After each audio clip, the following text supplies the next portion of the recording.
What's going on, guys? It's Radial with Radial's Amazing Photography, and welcome to today's video where I'm going to be showing you all a tip in Photoshop that can really make your photos pop.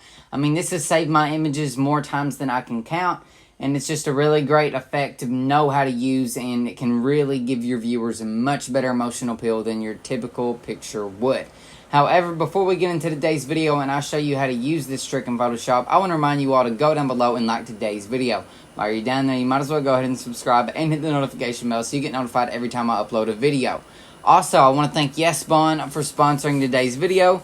They are an Amazon company and they sent me this amazing Zombie tripod. It's a T90. I am typically not a fan of generic tripods where you can just pan and tilt like this, but this one is incredible. It's just $25.99, which is really cheap for a tripod of this quality. It's actually carbon fiber. You don't think of tripods like this being carbon fiber. I'm not going to market this product without telling you all the proper things you need to know about it, though.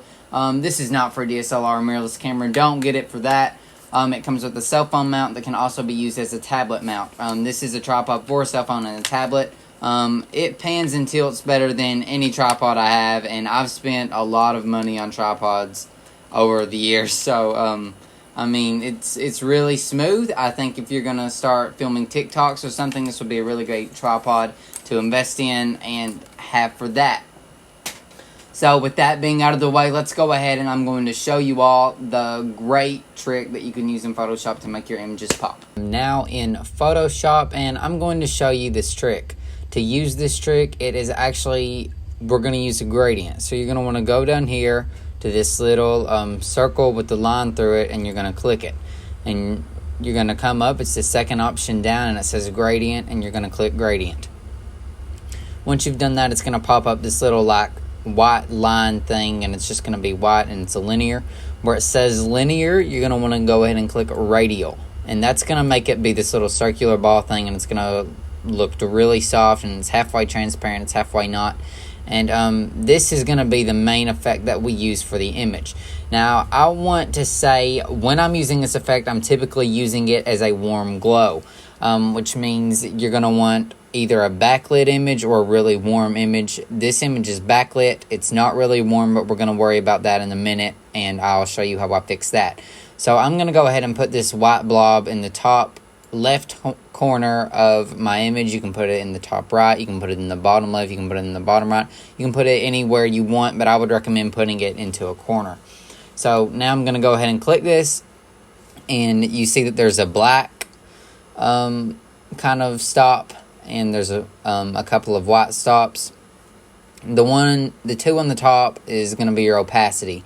So that's going to kind of change the softness and the darkness and such of the image. And how, not necessarily the brightness and darkness, but how strong, like how transparent is the effect. So I'm going to come down here and on the right stop, on the bottom, I'm going to put like a yellowish tint, a yellow tone. We don't want it to look too unnatural, so you kind of play around with it and find one that looks good for your image. I think this should be fairly good here. And now I'm going to come over to this one. And I'm also going to do another yellow tone. This one needs to be more along a white kind of color, because it's going to be more bright. Okay. That looks pretty good. Now you're just going to click anywhere and it's going to put another one. This one you're going to want to do more of a darker yellow. Kind of play around with it. I think that looks pretty good. This is a rough edit, so keep in mind if you're actually doing this to make a really good image, you're going to want to spend more time on it than what I've just done.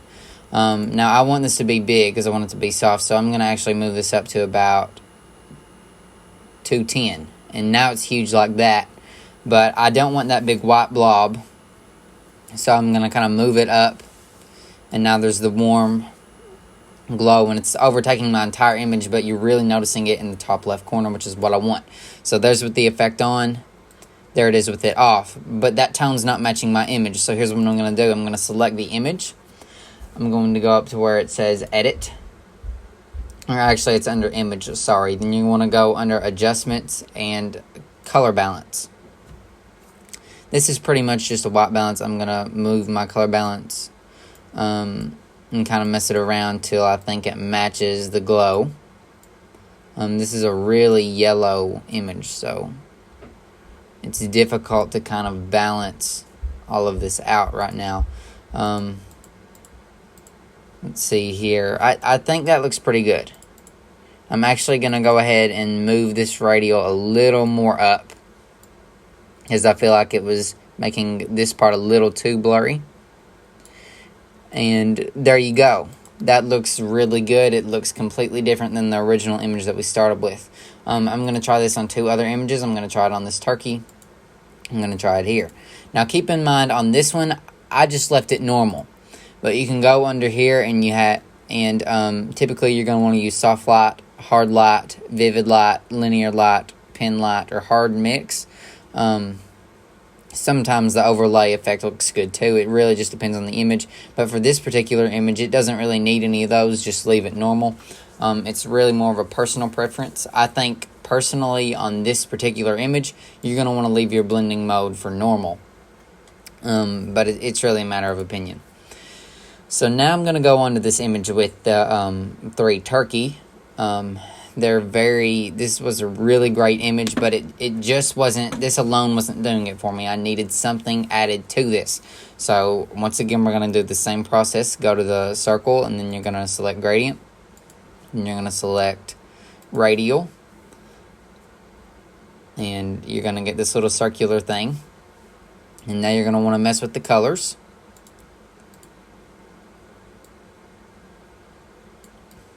This process takes a while. I mean, it's something that you really need to get right, or it's gonna look really fake. So obviously, for the sake of the time of this video, I'm not taking my sweet precious time, or this would literally take a very long time. Always make sure that you add in this little extra one here, and kind of make it more vivid than what you did this one. This one you want to keep a decent color, but you want to keep it white because you want that center somewhat white. You don't want it to look too fake. So this needs to be a lot bigger because I'm going to want it to cover a big portion of my image. So I'm actually going to do this about 250-ish. And obviously it's covering a big chunk of my image there. I don't want it to overdo the turkey though, so I'm going to move it up quite a bit and to the left. Once again, the color balance is kind of off for the actual image. We'll worry about that in a minute. But that just doesn't look realistic to me. I feel like we actually need a kind of blended mode. So where it says normal, you're going to want to click where it says normal. And you're going to go down and you're going to go through your different lights. It doesn't necessarily have to be one of the lights. You can do overlay. There's a bunch of different blending modes on here. So you don't have to do one of the ones that says light. Those typically look the best. But you do kind of want to check around and find the one that's going to look the most realistic. For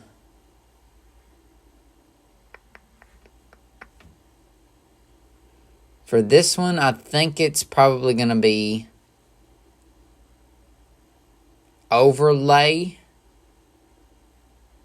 Actually, no, I think it's going to be soft light.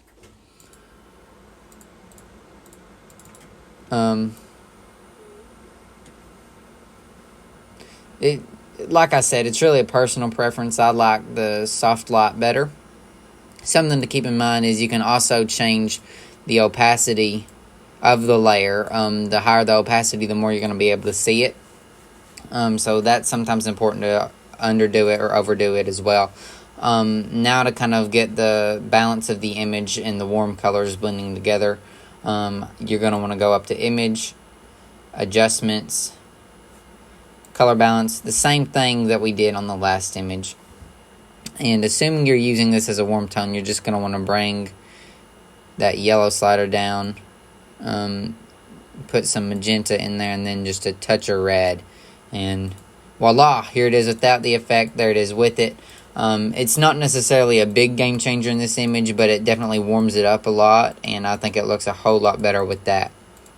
So now we have moved on to our final image, in this little collage to show you the effects. So just like the others, you're going to select the circle, and you're going to select gradient, and you're going to do radial gradient, and now it's time to mess with the colors. Sometimes instead of using yellow, an orange might look better. Typically I'm using yellow. I just think yellow looks a lot nicer, especially when you're dealing with an image that we are dealing with. Like I've said multiple times, it's really just a personal preference on how you edit. That's a decision for you to make, not me, and that's a decision that only you can make and nobody else. So I don't want this little white blurb in here anywhere at all, or that's going to make my image look messy. So I'm actually going to make this massive 260, and I'm just going to keep bringing it up until I get to where I like it. I think right there looks pretty good. And that's just regular. That's the normal. I haven't done any blending modes. Let's check them out though. That's soft light, that's hard light, vivid light. I think it looks better. Okay, that's normal, that's soft light, that's hard light. I think it's between soft light and hard light. I think normal almost looks too unrealistic, but on soft light I'm not sure we're getting the effect that we need.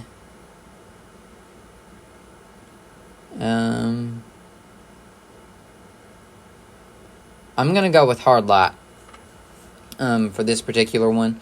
Now for this one, the color balance is already right on the image. That you don't need to mess with that for this. It really depends on what your image looks like and what you're doing. That's all I have for today's video. Thank you all so much for watching. It means the world to me. If you want to help me out, the biggest way you can do that is to go down below and press the like button and subscribe to the channel. You can also share it around with your friends because they'll probably enjoy the video. Don't forget to check out the Amazon company YesBond. The M90 is not the T90, sorry, is not the only tripod they are selling. They've got a ton of great tripods. Definitely make sure you check them all out. But if you're looking into getting into something where you're going to be using a tablet and a phone a lot, you're going to want a tripod, check that out. You can also support me by simply buying my book, Out of the Darkness. You can get it as an ebook and as a hard copy book. They start as low as $10, really cheap for a great high quality book. Thank you all so much for watching today's video. Like I said, it means the world to me. I hope you guys have an amazing day.